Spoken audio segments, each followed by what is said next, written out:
Hi everybody. So today on Historical Perspective we're doing something a little bit different. I, your host Mark Nicholson, am sharing the spotlight with my friend Dr. Patrick Blythe of Seminole State College in Sanford, Florida.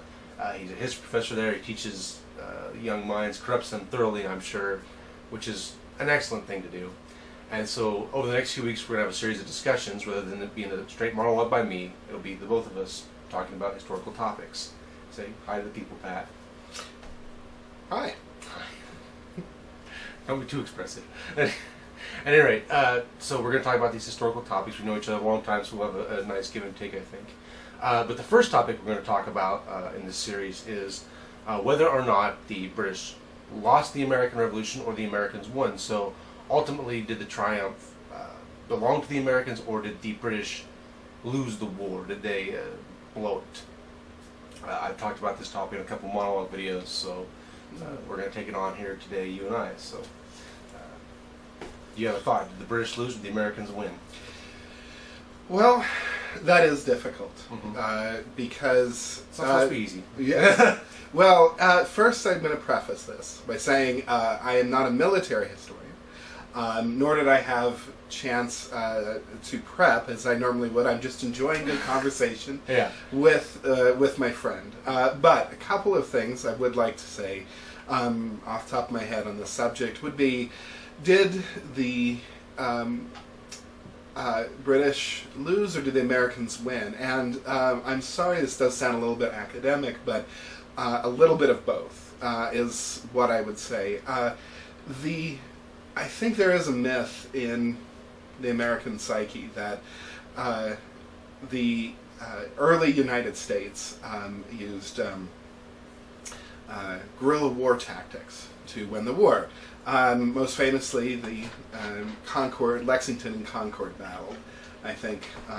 Francis Marion in the South. Yeah, exactly. Francis Marion, who attacked the British from behind trees, yes. did very ungentlemanly yes, things like and then that. was then turned into a god-awful film by Mel Gibson. Yeah, Excuse actually, the the real Francis Marion is way more interesting than the film. But well, any historical figure is more interesting than the way Mel Gibson portrays him. But Mel Gibson bashing should come in a later film, a later piece. But yes, but the problem is, and generals like Washington recognize this. The United States was not going to expel the British with the militias or with guerrilla war techniques.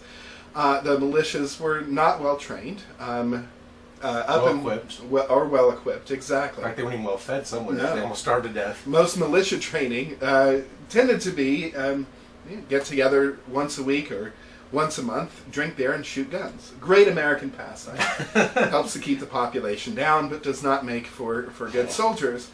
I think another problem that the militias had is most of them were made up of everyday farmers. So of course the training doesn't go into play there. They don't train as professional soldiers. But another problem too is that the summertime was when they needed to work, and they were very disruptive about leaving in the middle of the battle. Indeed, the British discovered this during the 7 Years' War in the 1750s and 60s. Also the French and Indian War. Oh yes, known in the Americans as the French and Indian War. Exactly. So Washington, over the course of the Revolution, which lasted almost 8 years, had to develop a military, and this was not something that was easy to do. And his Continental Army, which was established very early on, but had poor training up until arrival of French help late in the war, lost almost every battle. Indeed, the early United States lost the majority of the battles of the American Revolution. Bunker Hill. Bunker Hill's like one of the most famous American battles. Everybody remembers it in a positive light, but they lost. Yes. The British retook Boston. Yeah, the British were decimated in the battle. I mean, tons of casualties, but they did ultimately overrun the American positions and force them out. The British adapted much quicker to defeating the Americans, and the famous battles, Trenton and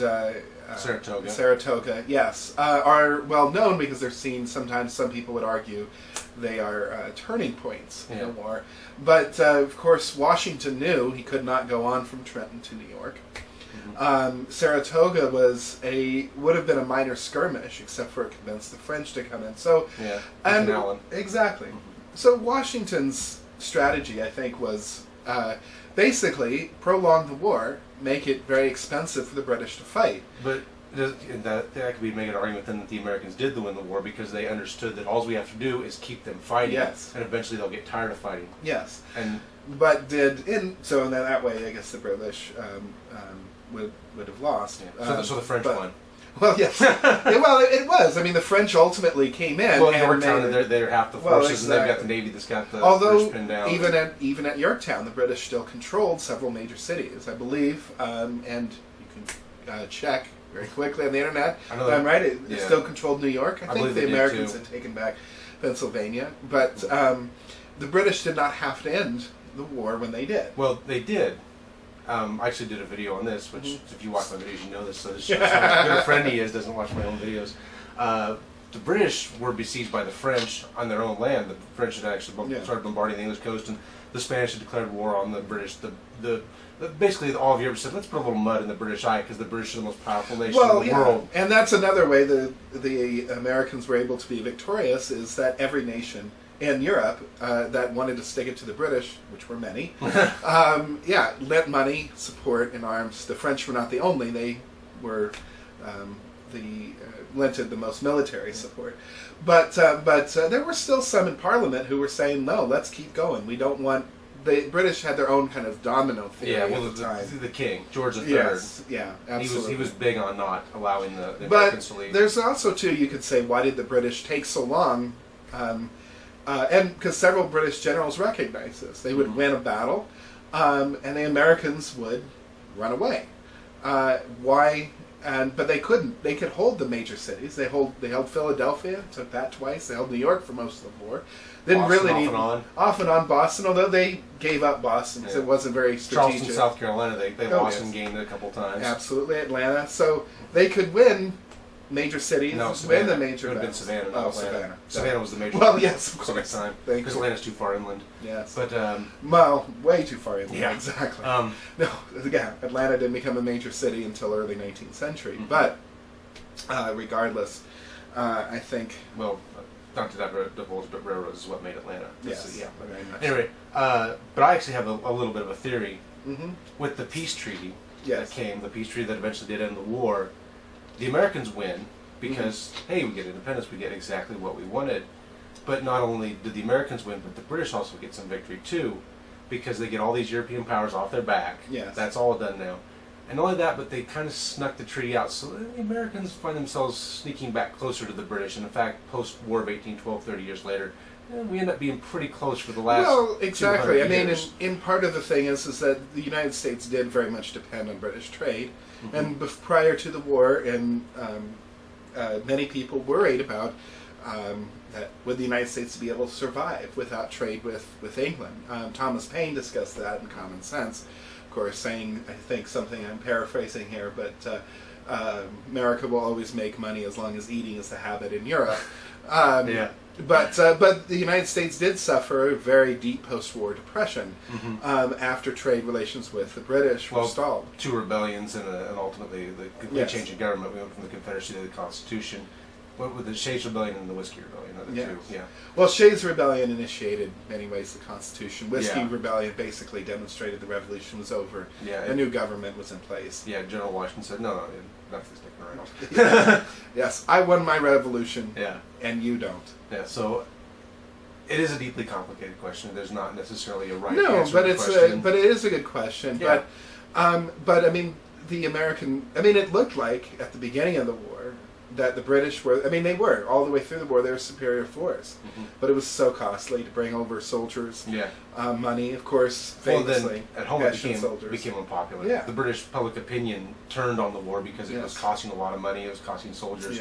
And of course it collapsed the British government at the time. And not only that, well, I don't know if it collapsed. No, it did. The conservative government was collapsed in 1782. Oh, I see what it was. Well, I think collapse might be the wrong word, but it fell out of favor. No. I mean, it collapsed the coalition. Remember, because the British Parliament, it collapsed that coalition. Oh, yes. Okay, I see what you're saying. The government didn't I'm not saying the Parliament fell apart. I'm saying the coalition that controlled the government collapsed. Yes, that's very much so. Exactly. The Liberal government came in post. Yes, and it did make more sense why keep fighting. The American colonies really were not the money makers. The money makers for the British were the sugar colonies of the West Indies. Yeah. And with the trade that they managed to eke out after the war, basically they weren't losing that much, except for they didn't have to any support anymore. Exactly. So that's some tariffs to pay. They were that bad. Yeah. But it did. I think the bigger question is, why did it take so long for the British to recognize it wasn't worth continuing fighting? I mean, that's a more interesting. That's not a more interesting question. It's another question. Yeah, I think it's the British those lessons you have to learn slowly. Like at the time, empire was still this sort of expansive empire was so new. You didn't realize sort of the resources it would take to hold a rebellious colony. Yes, absolutely. The better question is, how come the United States didn't realize it during Vietnam? Well, yes, exactly. Yes. So, and of course, I mean, two very different different conflicts, periods, but there is there might be some parallels to be made there, but yeah, I mean, well, in Britain learned early, although it didn't learn its lesson, it still took a while until the 40s. You got India and things like that later, but so I think that's probably that topic in a nutshell. I hope you enjoyed that a bit of historical perspective.